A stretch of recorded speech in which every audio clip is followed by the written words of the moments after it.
Hi, I'm Jay Abraham.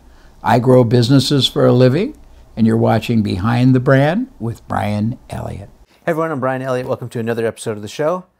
Jay, welcome. Thank you. Thanks for having us to your amazing office. You're very welcome, and I'm delighted you're here. I hope it's a fun experience for you and for everybody. Well, I've been looking forward to this, and I usually ask my guest, how did you get this job? Well, I tell everybody I'm the ultimate accidental tourist.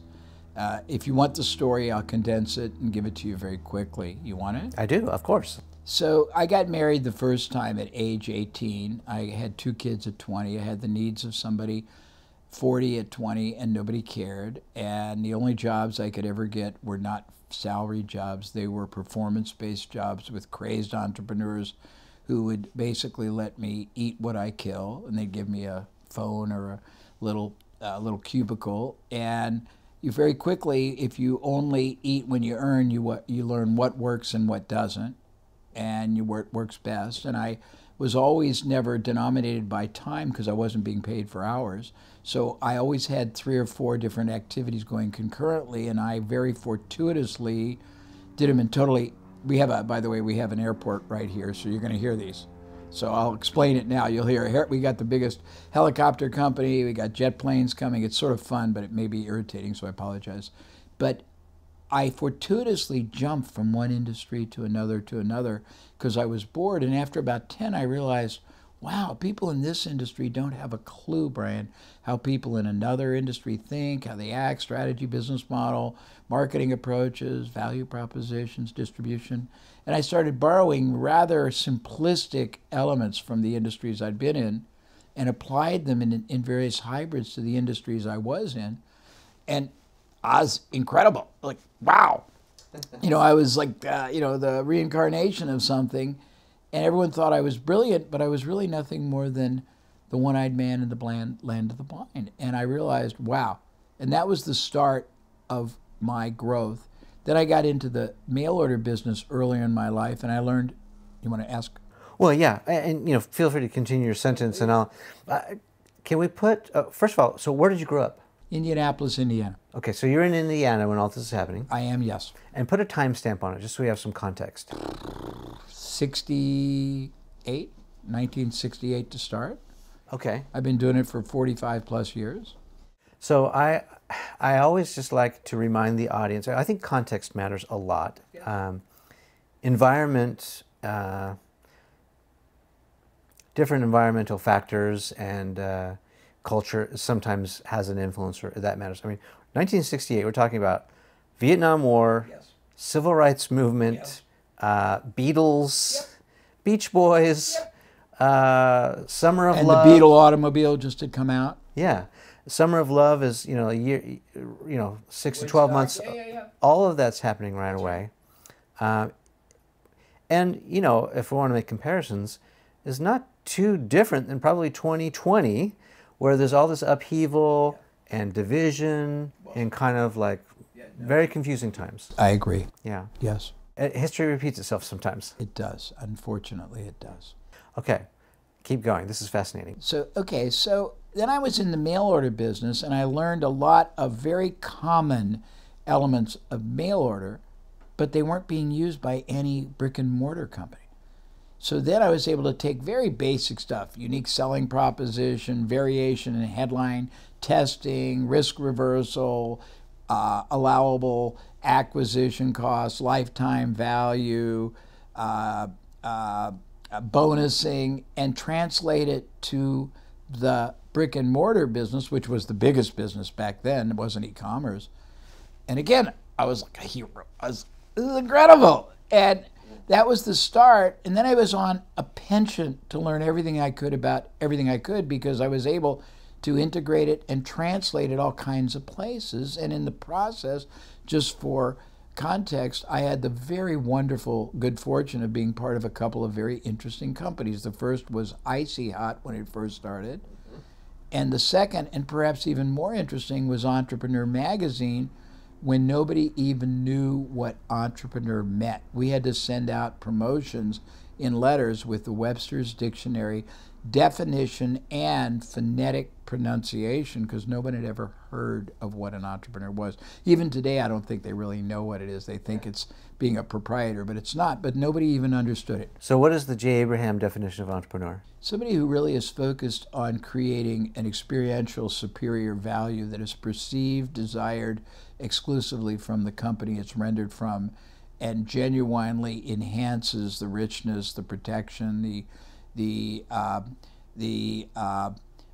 enjoyment, the entertainment of their lives, depending on what the product service is designed to deliver. It's a French word, isn't it? It is. Yeah. This is great.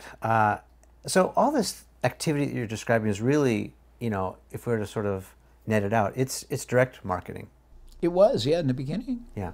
It was all understanding how to get someone to take an ethical but a directed action. Mm-hmm. And where did that take you? Where'd you go from there? Well, let's see. I went icy hot, entrepreneur, then I got deeply involved in the newsletter and hard money investment business when they first re-legalized gold. What were you doing at Icy Hot? Were you CMO? Were you? I had the very interesting job. He had no marketing money. My job was to go to every radio station, television station, newsletter, magazine, newspaper, package seller of anything to that geriatric market and get them to give us advertising when they had unsold availability and pay them on results. Yeah. And it was really challenging, but I was able to get, so I'll tell you the story, it's sort of interesting. And I'll give it to you real quickly in context that also is an object lesson about allowable cost and lifetime value. So we bought this old company that was almost dead. We were going to kill it. But we saw an analysis that every time we got 10 new buyers for $3, that's all it cost back then, 8 of them bought every month almost forever until somebody came up with, they died or somebody came up with a cure for arthritis bursitis. And of the 8, 4 of them would buy something else every month from the catalog. And of the 4, approximately 2 would buy twice a year bulk. And by kind of product is when you analyzed it, every time we got 10 buyers, even though 2 never repurchased more than once, we were making $50 a year from each one of them. And when we realized that, we had no marketing budget, but we could spend quite a lot to get a first-time buyer because we made it over and over again, and it was almost ad infinitum. So my job was to go to radio, television, and persuade them that if they would run ads, they could keep all the money, and we would actually pay them more. And it was a hard sell, but I got 1,000 of them to do it. And so we were generating buyers from all over the country, radio, television, and in a year we had 500,000 repeat buyers from almost none. Yeah. And that was really interesting, but more interesting, we got the equivalent of about $150 million of free advertising, and we were a mail order product, but there was so much demand that people would go to their groceries, to their pharmacies, so we forced unintentionally retail distribution. That alone was pretty interesting because back then, a consumer product was a lot more valuable than a mailer. Today it's an e-commerce, but just by that shift, it put a zero on the value of the business. We sold it in about 15 months for $60 million, and that's pretty interesting because we paid about $30 for the company, $30,000, but that wasn't the real key. The acquirer was a pharmaceutical company that only understood consumer marketing. They did not want the 500,000 buyers, nor did they want the 1,000 distribution radio, TV, media chain. The only thing we had was a prohibition on selling an arthritic product like that. We could do anything else we want. We just went right back and used the same distribution, the same buyers to do other non-competitive but related products. Genius. So it was pretty cool, yeah. You created a distribution channel for yourself? Pretty amazing. It was a great lesson for me. And then an entrepreneur, it was pretty cool too. When I got there, this is very interesting on how to redeploy an asset. So when Entrepreneur Magazine started, it wasn't a magazine, it was a membership. It was $100 a year. You got every month when you signed up, you got tchotchkes, a plaque, a discount card, some other stuff. But the real key was every month you got a member journal that was magazine formatted. In the very center, there was a 30-page overview of one emerging small business opportunity. Things like soup restaurants, tune-up shops, yogurt shops, and it was very comprehensive. It would tell you the trend, what it cost to get into one, who the franchisers were, risk, investment, anticipated income. A Zagat guide for really cool. businesses, yeah. But every month, at the end, they would just throw it into archive. When I got there, we had all these really cool, they weren't manuals, but they were sort of manuals sitting in archive. I took them and I added boilerplate to them. What was your role there? I was in charge of marketing and strategy. So you worked with Peter, or? No, that's before he bought it. I worked with the founder. His name was Chase Ravel. Okay. See, I was in the very first stages of it when it first started. Interesting. Yeah, and we were the key was we created 100 startup manuals from just reusing the archives, and we were selling them for $39 to $49 a piece. When I started, it was $1 million membership, but we sold $9 million of manuals just by monetizing the sunk cost. Then we took them and we organized the manuals together into courses: small investment, food service, automotive, low risk, high risk, and we redeployed it again. So I learned that from masters. And that's part of my progression. I don't want to go too far, but that was the next thing I did. That's amazing. There's so much I want to unpack there. You know, the people who watch this show, they're entrepreneurs. Okay, great. They're small business owners. Okay. And some might be working for the man, dreaming about... Well, something like 50% are dreaming about it. Yeah, and that's perfectly okay. So the show is also called Behind the Brand.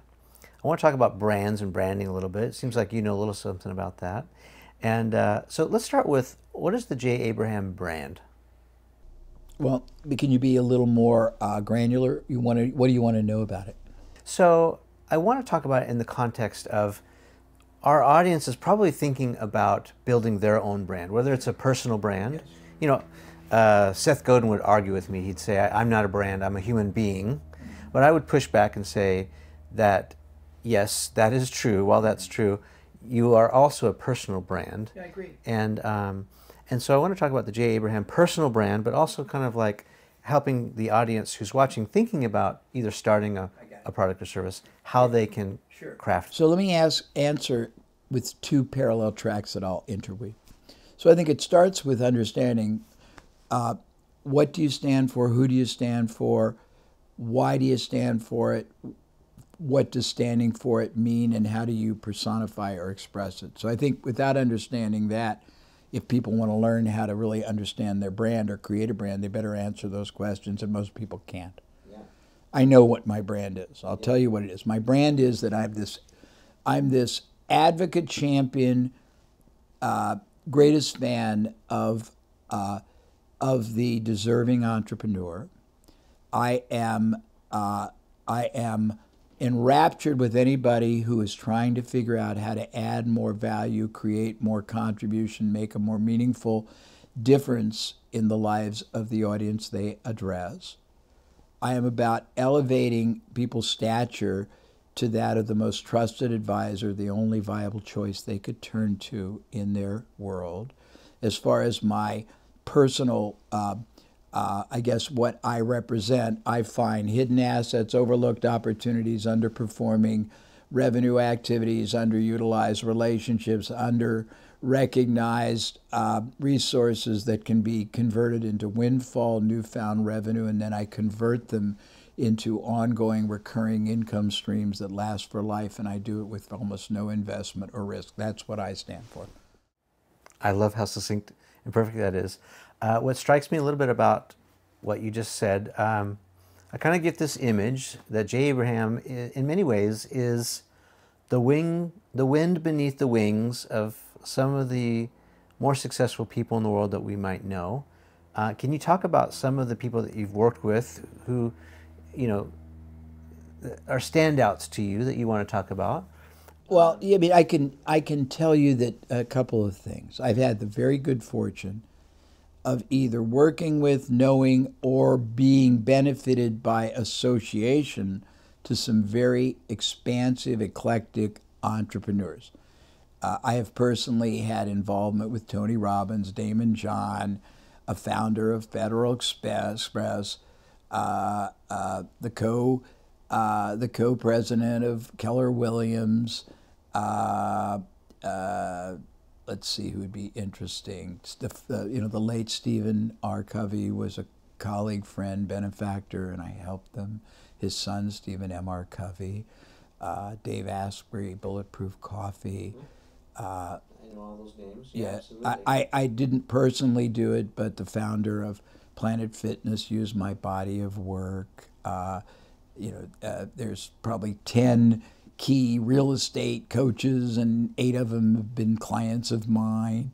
I have had interaction with about 300 of, I guess you'd call them the top iconic experts, authors.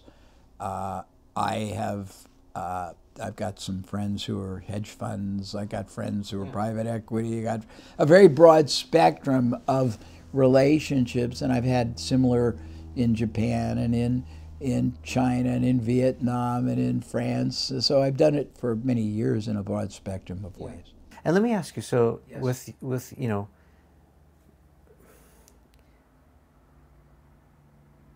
the timeline of where you started and where we are currently, so maybe bust some myths here. Like, sometimes I feel like everything and nothing has changed. Like, it's all just the same. Like we were just talking earlier, the history repeats itself. So what do you see differently happening, like heading into 2022, that we haven't ever seen before? Have you been surprised by anything in the last couple of years, 5 years or decades? Yeah, of course. The first thing that's the most troubling is the disrespect human beings have to one another. That troubles me. And not just politically, but in every sense, religious and everything else. I mean, I don't think we have regard for the value of each other and for our relevancy in life. I believe that our goal in life is anytime we have a chance in any way to interact with anybody, we try to make them better off. I believe that everybody needs to be dealt with relevancy, significance, and dignity, no matter who they are. And I don't think everybody believes that anymore. It troubles me. That's just an ideological, philosophical belief. Well, then I'm curious. So, were you not feeling that in 1968? Because same kind of problems were happening then. Yeah, I mean, in truth, I was younger there and more self-consumed. I've been benefited. I am an aggregate. I'm a hybrid through osmosis of all the wiser, deeper people I've been exposed to. A point of understanding which might be clarifying for anybody. So I've helped over 300 top experts. None of them ever came to me for help with their methodology. They had it nailed. Stephen M. R. Covey knows trust building. It doesn't matter who they are. I did the Deming organization, father of optimization, process improvement. I've done the top guy in Six Sigma, the top guy in constraint theory. I can go on and on.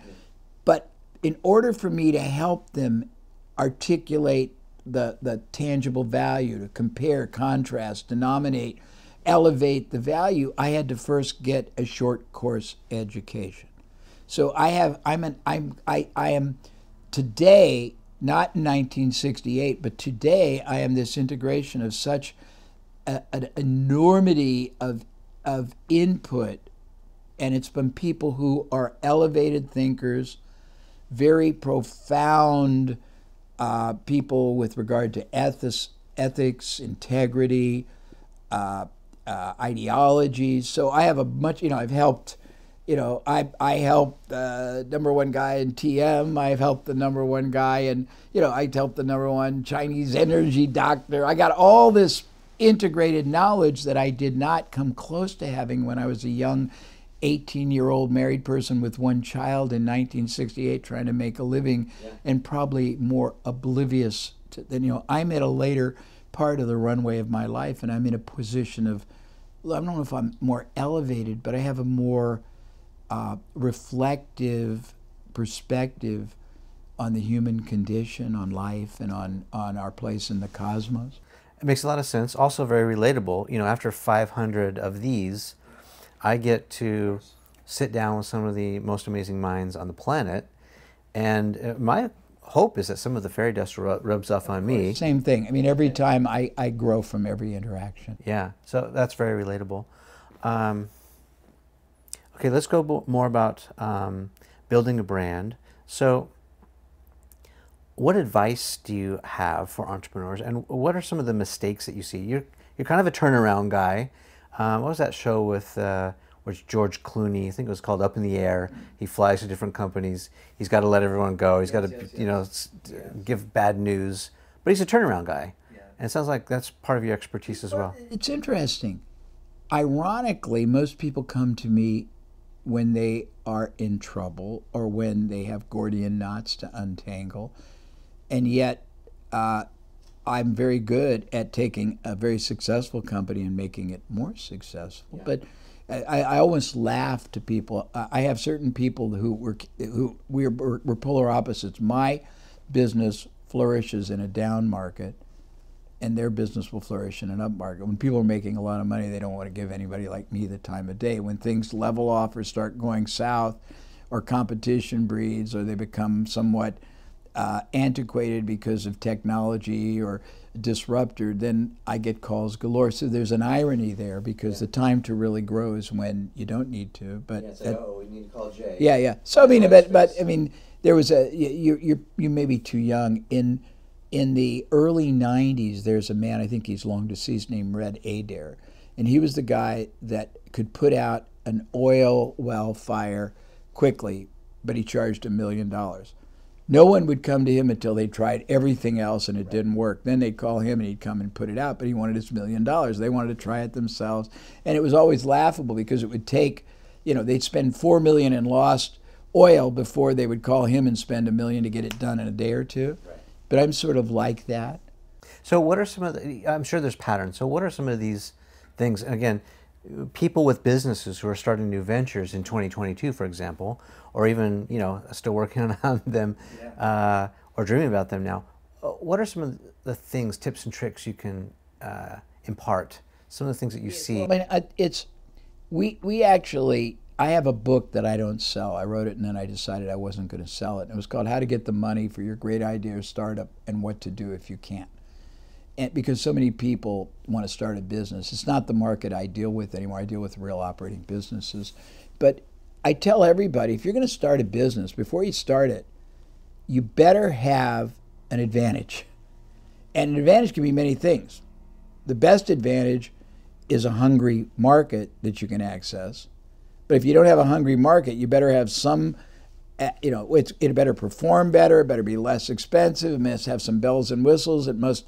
But I generated billions of dollars over my career for myself, clients, and other colleagues have done it by finding out who already has a direct connection to the market you want and partnering with them. Distribution. Yeah, there's a great statement, and I use it a lot. Supposedly, somebody came up to Baron Rothschild, and they said, "I want to borrow $100,000. This is years ago when that was a lot of money. And he said, I won't lend you a cent, but I'll give you something 100 times better.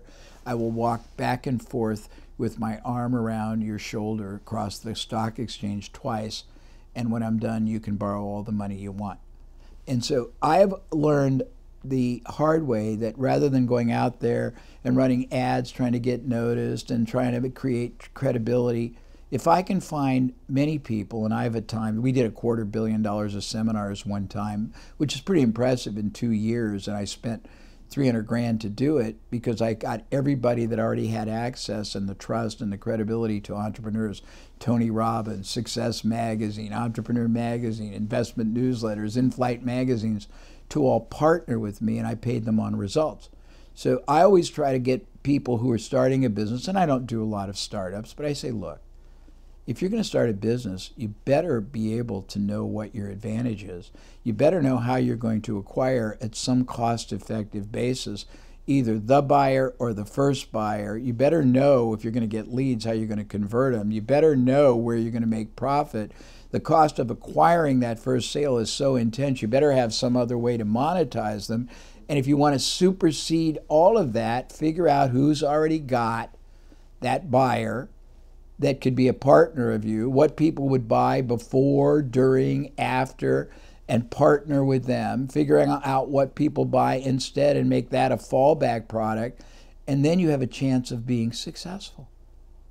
Well, you've just described my business model. No, but you're asking, I'm telling you what I tell them. Yeah, that's brilliant. Well, I mean, it's just pragmatic. I've been around enough that I understand reality, and most people, I mean, I'm working on a number of books. One of them is called, and this is not a crass promotion because I don't know if it'll ever come out. I have 10 books I don't sell. I get them written and then I leave them in archive because I don't like them enough. But this is called Creating Business Wealth Without Risk. And the premise is sort of interesting. This is more for just talking for startups. If the success rate of a startup is 1 out of 20 or 24, 5%, and 90% don't make it 5 years, then why would you want to start a business if you can get control of one that's already been validated and made it 5 years but is underperforming, and you can not have to put any money up, but you can either have it acquired on an earn-out or you can get third parties to finance it, and then you can use the kind of stuff that a Jay Abraham or somebody uses to blow it up and then flip it, and every 2 years make more money than you would in 40. And the premise is most people don't have enough. They're very not anal, but they're linear in their understanding of optionality. They don't know all that's possible for the same time, effort, opportunity, risk. And that's a tragedy, I think, Brian.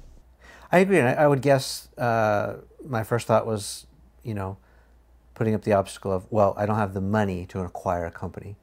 But money, turns out, it's not that hard.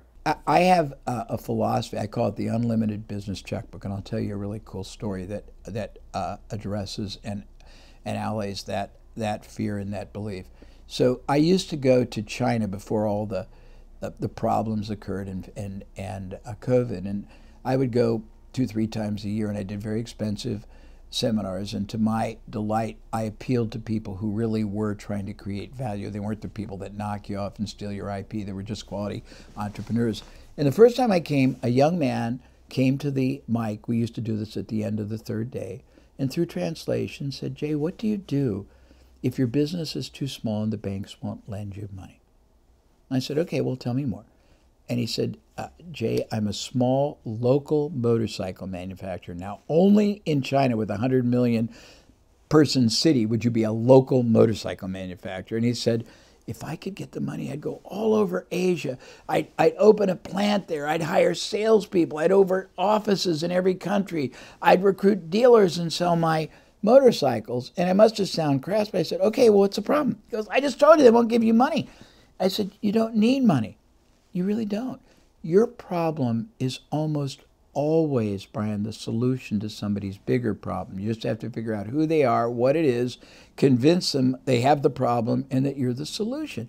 I said, go on a road trip, go all over Asia and find someone in a non-competitive but a compatible field who's got a large manufacturing plant that's not being utilized, has offices and selling that all over, has salespeople, dealers, and partner with them. It took me, a minute? I came back 15 months later, at the end of the seminar. This young man comes again. Now he looks like the Cheshire Cat. He said, Jay, I did what you said. And I do this all day long. I don't remember anything. I'm a poster boy for adult attention deficit. So I said, well, what did you tell me? I said, what'd you do? He said, did what you said, went on a road trip. When I got to Kuala Lumpur in Malaysia, I found Asia's largest lawnmower manufacturer. They had a massive factory, and second shift was only being partially utilized. I made a deal with the owner. He provided, he had all the equipment, he had the people. I brought the tools and dies. Most people should know those are the forms that mold the parts and the assemblies and make a product. He said I had to teach them how to make it. I had to teach the salespeople how to sell it. They had offices in 10 countries. They had thousands of dealers. In our first year together, we both earned $10 million. There's a concept called the unlimited business checkbook.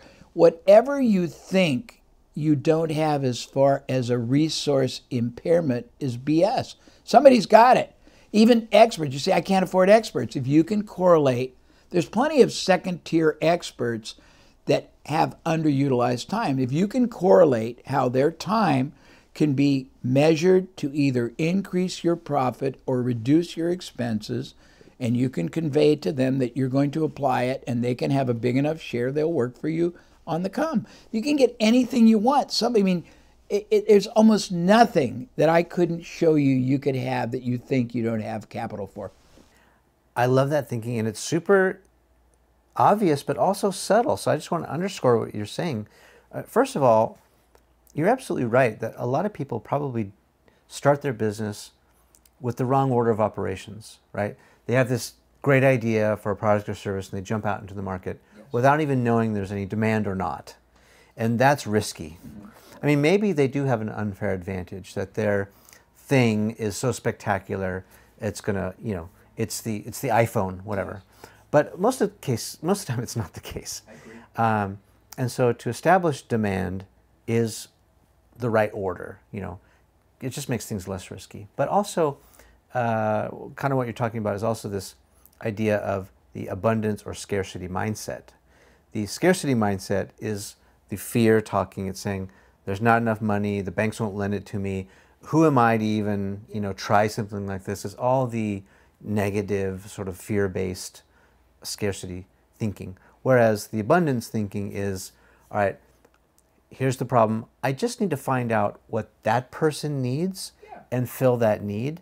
And then we can actually get our goal accomplished together. Right. And I mean, I laugh because people get constrained so easily and unnecessarily. Yeah. But part of it is not, it's sort of ignorance, but it's not stupidity. They just don't have a context of understanding of. See, I'm very lucky. I have to be very mindful. I have helped over 1,000 industries, not businesses. I've done it on 5 continents. It's a long time, 45 years. So I have an understanding of so much more than most people who spend their whole life. And by the way, I'm going to make you may not get to this. I have to make a provocative statement that I think I can prove. There is a huge fallacy in the concept of best practices, because most of the time best practices only relate to the best known practices in 1 or 2 industries. And most of them are frankly incremental practices, and they also become marginalized because when everybody learns the same thing, then it becomes just a standard operating procedure, and you have to find the next best practice if you're trying to be competitively superior. But if you borrow success approaches from outside an industry, you can find explosive advantage that you can't find if all you do is stay within where everyone's following the herd. So I believe that there's a flaw in the concept. I would co-sign that. Can you think of any outstanding examples of that where it's happening? Breakthroughs don't come from inside your industry. I'll just hit you with a bunch of them. They're going to be a little older because they're on top of mind, and I'd have to delve the depths and plumb my mind for current ones. Fiber optics that everyone thinks is cooler than heck had transformed, Wi-Fi, cellular, telecommunication wasn't invented until it came from aerospace and was extrapolated. FedEx transformed an industry by borrowing what's called the hub and spoke check clearing process that the Federal Reserve Bank used to make sure somebody doesn't bounce a check in the morning, and they created a whole industry. Rogaine came from pimples, Viagra came from heart, ballpoint pen I had in my pocket, or Roll-On borrowed it. But breakthroughs rarely come from inside the industry, and most people are looking in the wrong place, for nirvana and for the mother lode. It's outside. I love that. I love that advice. I just want to restate it so that it's clear. What I hear you saying is the status quo sometimes gets us stuck, or it puts unnecessary limitations on our vision. Yeah, years ago I created a concept that I call funnel vision versus tunnel vision. And there's a book that came out, I don't read as much as I should, it's called Range. And it talks about how the people who are going to command the ownership of success today have the greatest range of understanding, of skills, of comprehension, because you can't really, everything does come back, but today is not yesterday. And if you just deal with hindsight, you're not going to be able to understand how to not just navigate, but how to commandeer and control and command the future. But the more knowledge you bring to bear, the more understanding of possibilities, the more predictable, action, reaction, cause and effect you understand, and you can really overlay to today, the more power you're going to have. Yeah. I love that. It also seems like it's a message of resourcefulness and resilience, because I think some of us will get stuck in, like, well, we've always done it this way, and so I can't break the mold, and so that's limiting me in my thinking, and that's a myth. But also, sometimes you don't know what it's like until you get in the thick of it. Yeah, I mean, the most selfish thing you can do is be selfless. Right. It's interesting. People don't understand that. Yeah. That's super timeless advice. I love that so much. What is like a deeply held belief, let's call it business belief or philosophy, that you had, and maybe it's 5 years or 10 years ago, that you no longer have heading into 2022?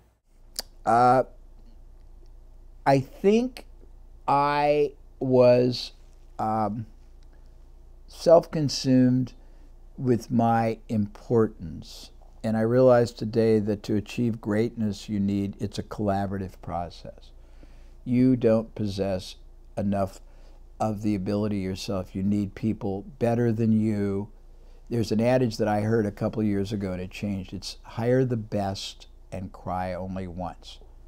And I believe today that the role of an entrepreneur, a leader, a manager is not ever to squeeze everything they can out of everybody. It's to grow and develop everything they can within, because most people get a fraction of the performance somebody's got the capability of doing, and they think the person may be not terribly motivated or lazy, and it's not that.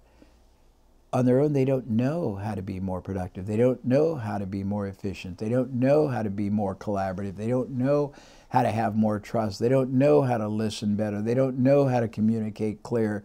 They don't know how to prioritize their time. They don't understand highest and best use. And if you don't help them, then you'll never get them to a higher place, and they'll never get you to a higher place. But I think creative collaboration is something that I was always a very great collaborator with my clients, but I never built. I mean, I have a business that is predicated totally on myself. What I do is so empirical, experientially unique that I can teach you my fundamentals, but the nuances are what make me able to do it for you, because I can tell you, okay, I know what's going to happen, probability outcome, you do this is going to happen, but maybe this, you better be hedged.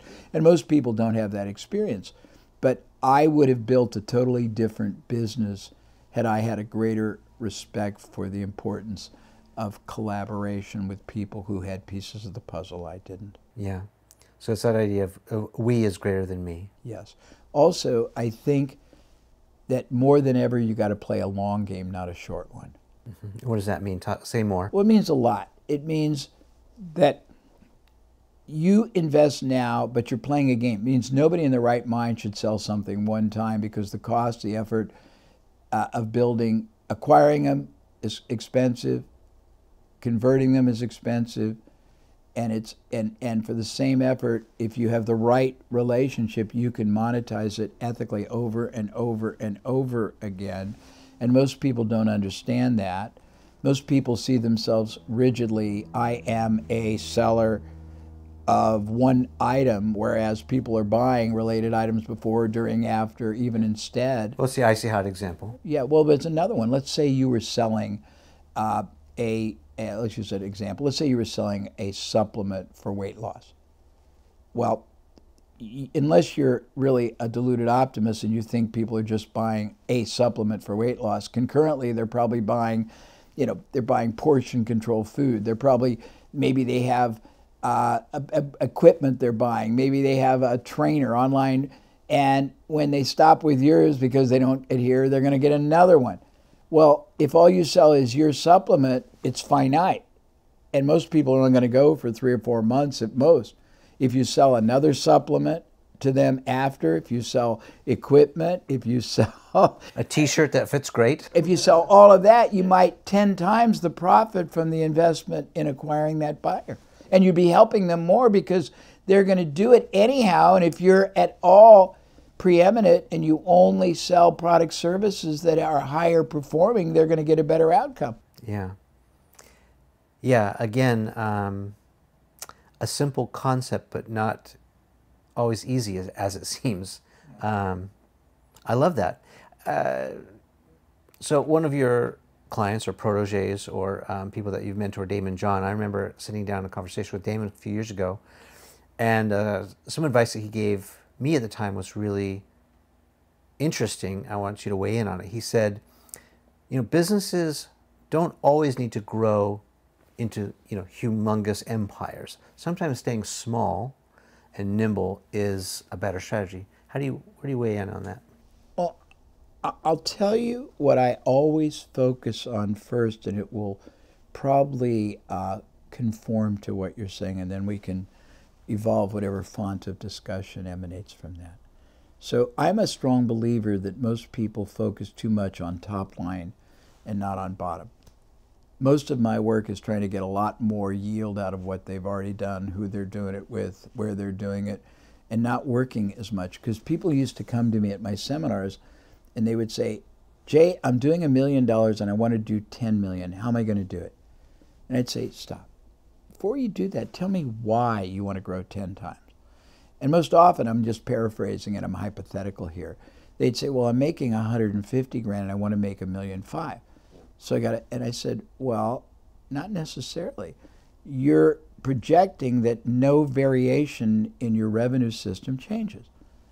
But if instead of getting a conversion rate of X, you got 2X, instead of getting an average sale of $100, you got $300. Instead of getting one purchase, no more, you got 3 purchases a year.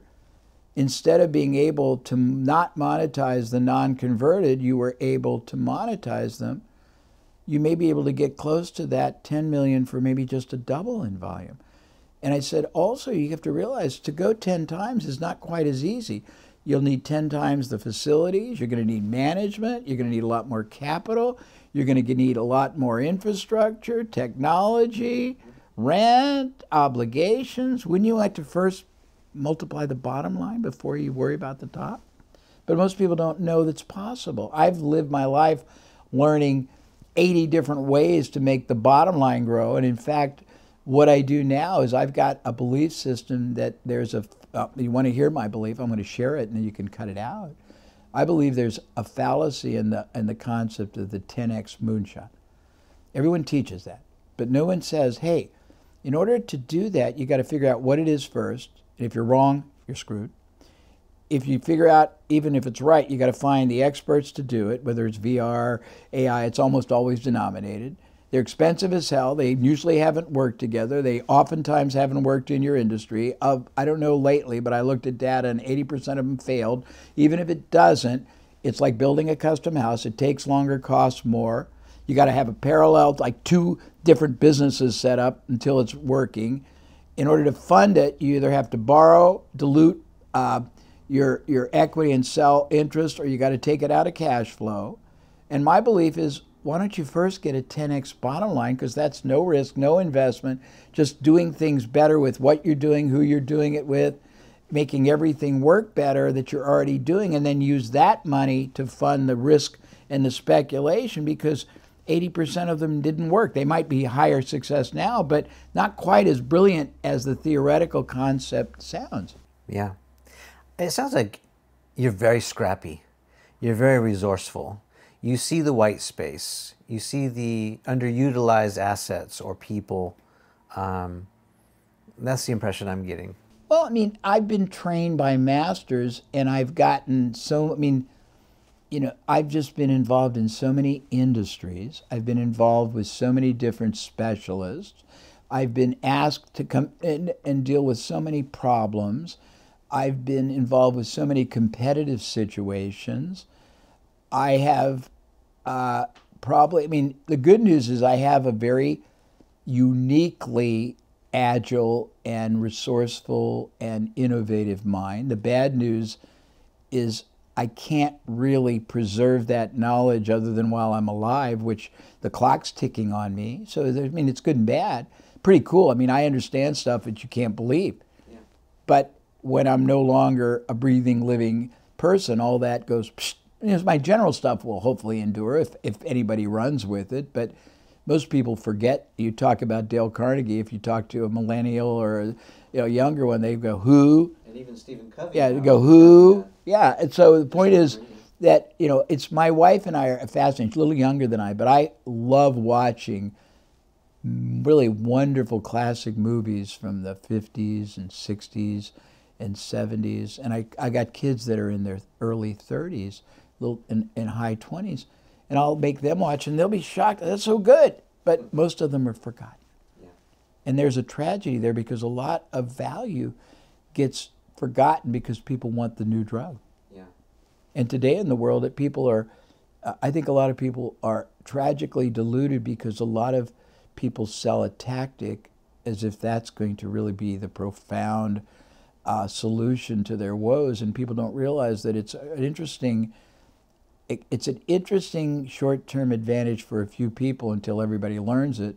Then you got to find another and another, as opposed to figuring out how to really strategically build a masterful company that endures. Yeah, and you know, that variable of patience, it's so difficult to gauge, and maybe you can help identify some signals.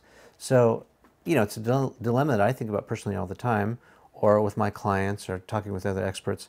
How long do you give this great idea of yours until you cut bait or pivot? What are some of the signals that it's not working? Yeah, well, I mean, one of the things that I think is very interesting, and I try to do this all the time with smaller, overly, and say intoxicated, optimistic entrepreneurs, that there are many ways to pre-validate an assumption before you mortgage your house, quit your job, tell everyone to screw off because because a lot of people don't understand. You can test relative interest, and most people don't. Today I had a consult with a guy, and he has this great idea of teaching people their relationship with water. And he's going to charge $2,000 for that. And he's in the business of teaching people how to build self-sufficient homes. Now there's a market for that. But $2,000 to learn how to have a better relationship with water, maybe. And he was going to basically spend $400,000 to build this course. He was going to go out and try to get partners everywhere. And I said, why don't you first see if you can even sell it conceptually, just expression of interest, to your existing buyers who you know are fanatically eco-friendly or eco-centric, because if they won't buy it, odds are nobody will. But he was ready to go. But I try to slow people down. I've been trained by masters that before you blow everything, I mean, there's a great quote. The court of last resorts is the market. They vote by their response, their checks, their calls, their opt-ins, their registrations for your webinar, their visits to your showroom. We live in a meritocracy. Yeah. And you can test a lot of assumptions. The problem that people don't understand, if the assumption is wrong, everything that flows is wrong from it. So I want to validate it as quickly and safely. I mean, or vet it. Yeah, and you can. I mean, there's another phrase is you can do things that are not definitive, but they can be indicative. So if for $10,000 today, I can at least see if there's any relative interest for a concept before I cut the cord and put $1 million in it. Even if it's not absolutely definitive, I could take an indicative, sort of an indicator. I can then spend 20 grand and see if it still validates, do a little more, and then if it validates 3 times, maybe it makes sense. Yeah.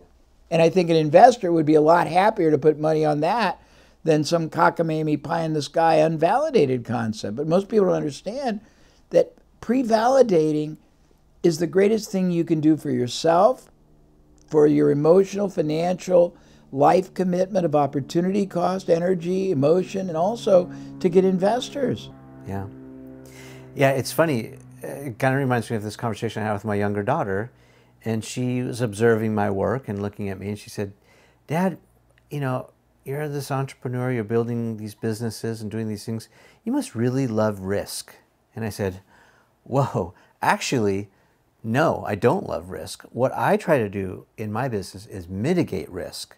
So if there's a delta like this, I don't want to jump not knowing whether or not I'm going to survive. What I try to do is move that space closer, so it's more like a hop to really mitigate the risk. So I said, I'm very calculated and I'm trying to make smart decisions so that when I do take the leap, it's a hop, not a jump to maybe my death. And it kind of sounds like that's what you're advising. I learned they're corresponding philosophies. One is basically asymmetric return thinking. That's what a hedge fund looks for. They want alpha. They don't want mean. But I also learned that you also can get de-risk on the downside. But you can't if you don't really understand where your risk exists. Most people don't. So you have to really, I mean, most people go into things far too, I don't want to say ignorant, but let's say unaware of the consequences on either side. What you could get out of an action, an effort, an investment, access to a market, media, versus what the downside can be. And they don't know how to optimize the up and downside the down. Another point, and you're not going to ask this, so I'll tell you. Very interesting. There's a fascinating polar opposite. If you want to optimize, but you want to innovate, they are polar opposites. Optimizing is making everything you're doing do better. When we work for a client, we split it. We maximize what they're already doing before we add new things. Nothing new. But if you want to innovate, it really says I want to make everything I'm doing obsolete and get rid of it.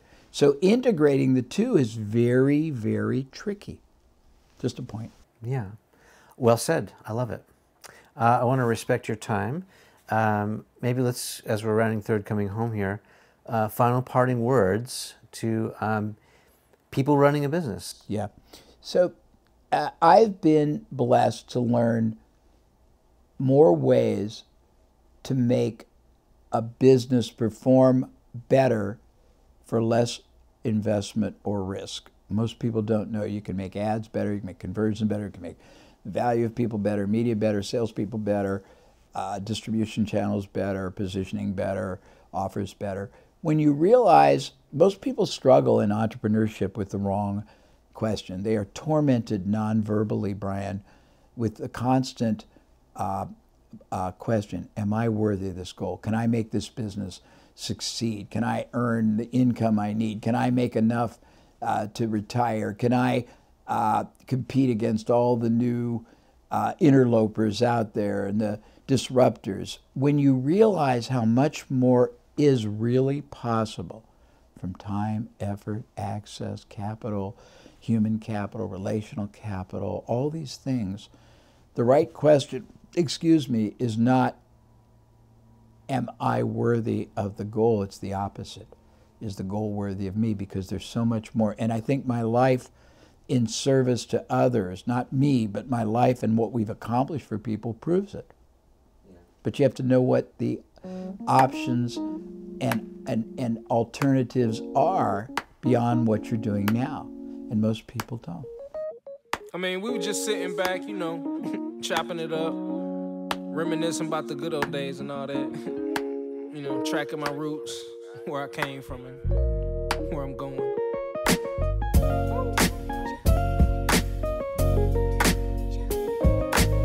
But like I say, man, always said it.